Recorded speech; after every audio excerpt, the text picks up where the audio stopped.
Louis Children's Hospital pursues knowing in everything we do.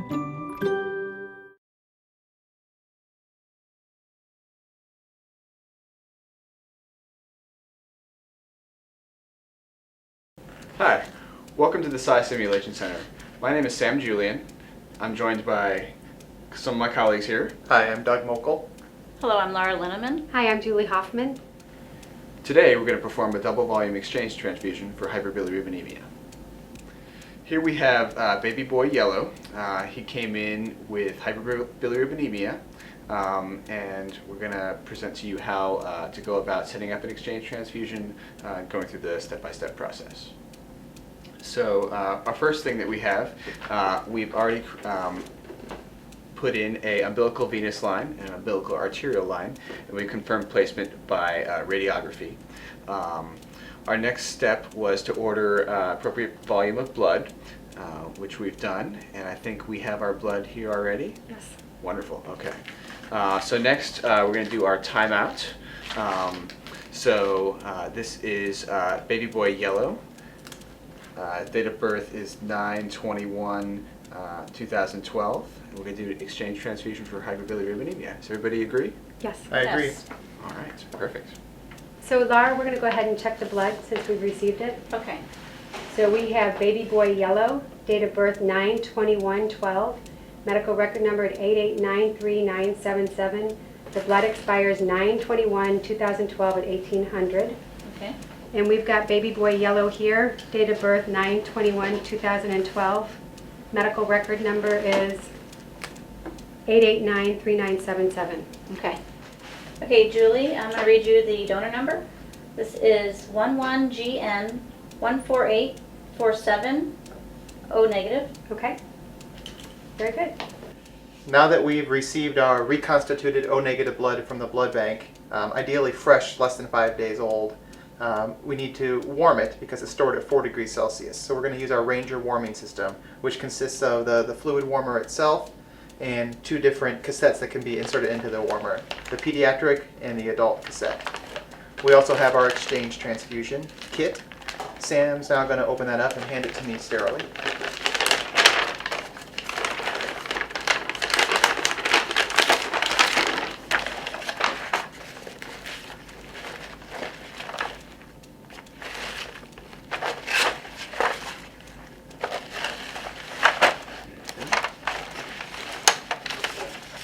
We have the exchange transfusion record, the directions for the exchange transfusion tray, the fluid collection bag, and the appropriate tubing and syringes.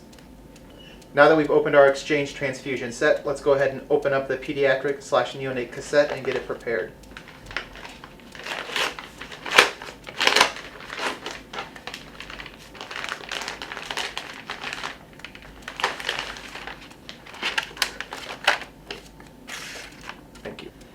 Now that we've opened the tray, we're going to pull out the spike and attach that to the blood unit. Attempt to remove all of the air from the system. Make sure that's in there tight and secure before we invert it. We are secure. Okay. Go ahead and invert the bag.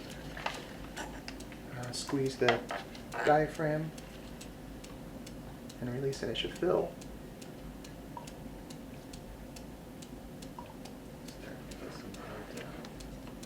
Go ahead and open the system and let it drain into the trash can. Okay.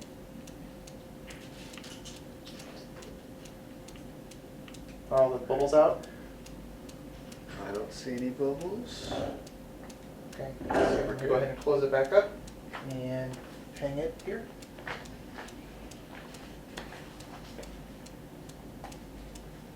Okay.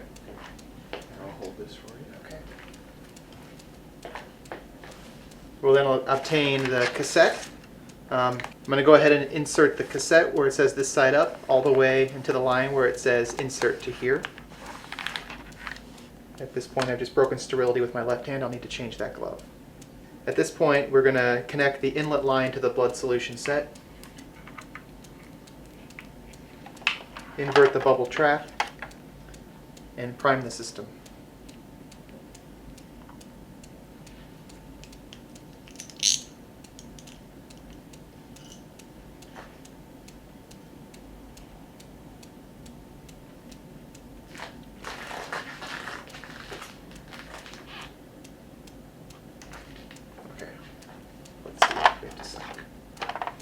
Oh, it's coming. Shoot. Are you still filming? Trap inverted.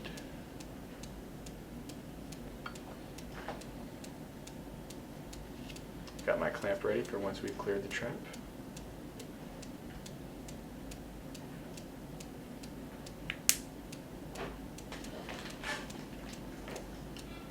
Alright, so our line is now primed.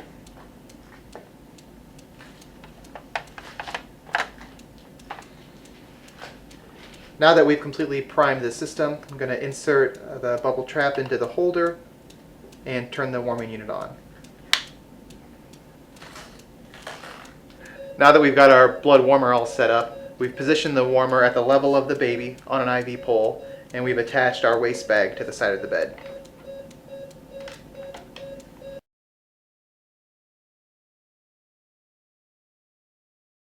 In order to prevent central line associated bloodstream infection, I've scrubbed for 2 minutes, put on clean gloves, and I'm now ready to scrub the hub. We're going to start off by placing a sterile 4x4 gauze underneath the connection site. Thank you. Next, I'll remove the cap and use chlorhexidine to scrub for 10 seconds. 3, 4, 5, 6, 7, 8, 9, 10. Then we're going to scrub the hub coming from the blood source.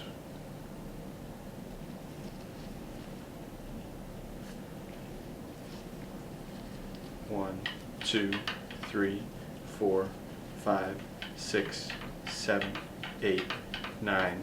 That's 10 seconds. And make the connection.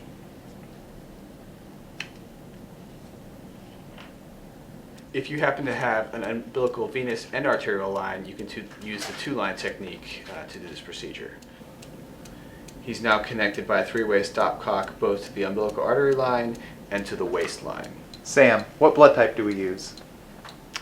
So since the baby is A positive and mom is O negative, we're using O negative blood. There are reference charts available to help one decide what blood type should be ordered. We also need to cross-match donor blood against the mother's serum. Why? Well, the baby has acquired antibodies from the mother, and hence it is important to cross-match the donor blood for antigens that may react with antibodies in the mother's serum. Transfusing such blood sample would exacerbate hemolysis.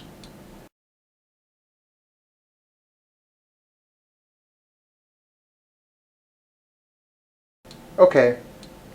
How much blood do we exchange?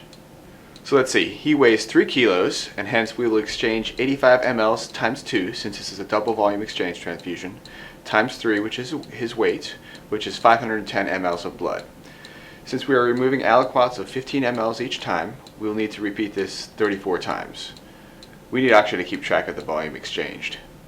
How many aliquots would that be? Well, we're removing blood in aliquots of 5 mLs per kilo, which is 15 mLs in this case. This would mean we have to repeat the procedure 34 times. I need a chair. Who's recording? I am.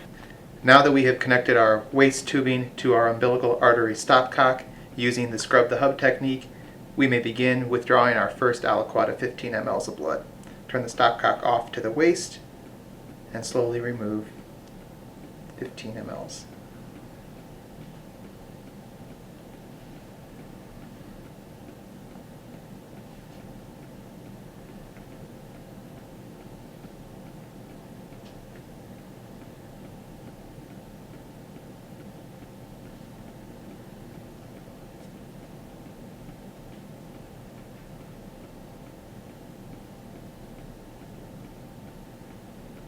Alright, that's the first 15 ml aliquot of baby's blood. Let's send this off for pre-exchange transfusion labs. What should we ask for, Sam? So let's get, at a minimum, bilirubin level, both unconjugated and conjugated, since that's why we're doing this procedure. As well, we should get a CBC, a set of electrolytes to assess potassium, since we'll be giving some potassium in with this blood, and a calcium level. So how do we know we're not pulling out the same blood that we just pushed in?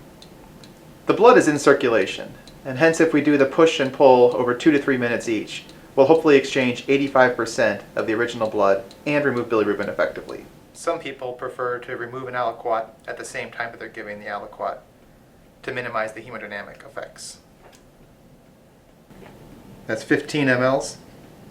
So that's 105 mLs pulled out and 105 mLs pushed in. Doug, do you want to send some labs? Yeah, let's send electrolytes and ionized calcium to check for hyperkalemia and hypocalcemia. All right, that's 34 out and 34 in. We can let the baby rest now. Not exactly. We need to provide post-exchange transfusion care. We will resume intensive phototherapy, monitor blood glucose levels, calcium levels, and repeat serum bilirubin in 4 hours. The serum bilirubin immediately drops post-exchange transfusion. The bilirubin bound to tissues will hence re-enter the circulation and cause rebound hyperbilirubinemia. We need to continue the intensive phototherapy, monitor serum bilirubin levels, and continue plotting the bilirubin on the nomograms provided in the AAP practice parameter. We continue this to decide if the baby needs a repeat exchange transfusion or the bilirubin drops and it is safe to stop phototherapy. Our blood bank uses Adsol as an anticoagulant. Some blood banks, however, still use citrate phosphate dextrose. Citrate chelates calcium and can cause hypocalcemia. The dextrose in the donor blood can cause hyperglycemia and hyperinsulinemia during the transfusion, and after the transfusion can cause hypoglycemia. This is mitigated if you can use a glucose source such as IV glucose or feedings after the transfusion.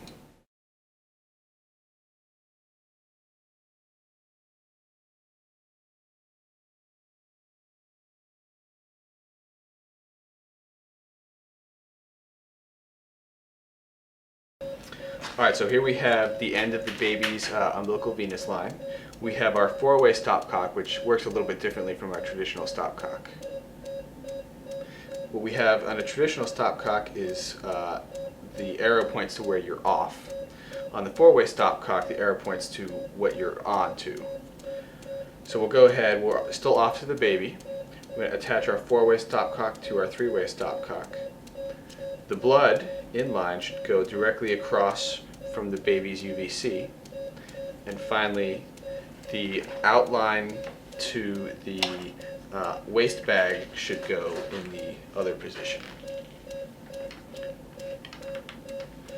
Now we are all set up except for the last step, which is to attach our syringe to this vertical point. It screws on in a clockwise manner. The other important thing to do when you're using a 4-way stopcock is to always spin clockwise. And that will make sure that your syringe does not come off your 4-way stopcock. Alright, so we're going to begin by turning on the stopcock to the baby's umbilical venous line. We're going to begin by first pulling off our first aliquot from the baby. So you can see our 4-way stopcock is pointed towards the baby. We're going to draw off 15 milliliters of blood from the baby. How'd you decide to draw 15 mLs? So the way we calculate that is we want to use aliquots of 5 milliliters per kilo. And since we have a 3 kilo baby, we're going to go with 15 total. Okay.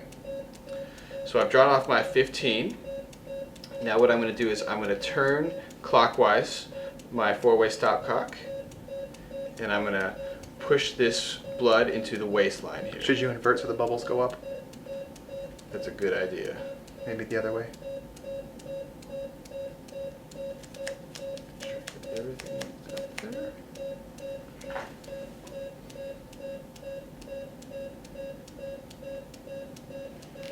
Alright. Now I'm going to draw my 15 cc aliquot from my blood here. So I'm going to turn again clockwise. Draw 15 cc's of blood. I'm going to again turn clockwise, 180 degrees this time, and give this blood back to the baby, ensuring that there's no air in the line. So this time I'm going to invert this way. And you can watch your line to make sure that you're not having any air go into the line. Each cycle of going in and out is going to take you somewhere in the 2 to 4 minute range.